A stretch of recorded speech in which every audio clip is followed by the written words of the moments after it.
I agree, Bashar Assad's a bad guy. You topple him.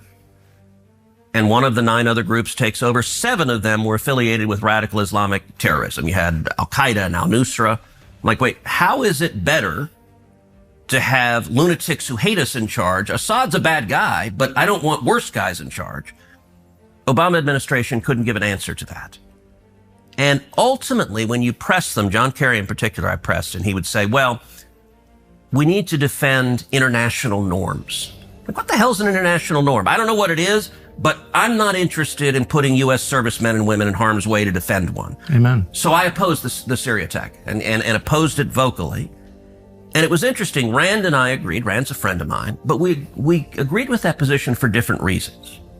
What I was asking is I think the question we should ask, how does this make America safer? The Obama administration couldn't give me an answer, so I opposed it. I think Iran is very different. Let me ask what you think of how Syria wound up, because Bashar al-Assad now lives in Moscow. Yeah. He was taken out by our allies, and he's been replaced by a radical Islamist who was affiliated with ISIS. So is that a win or no?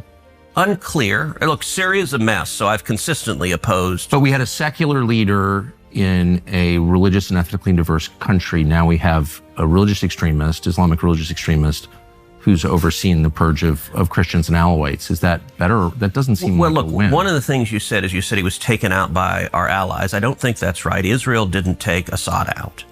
What happened, and I'll tell you. What about Turkey? Turkey didn't take him out. So it was interesting. I had a long... How did Assad get kicked out? Yeah. When Netanyahu was in D.C. a couple of months ago, he and I sat down for a couple of hours. He's a good friend of mine. And we talked actually about Syria. He made an interesting point that I've not heard anywhere else, in that he said he believes what toppled Assad was when Israel took out Nasrallah.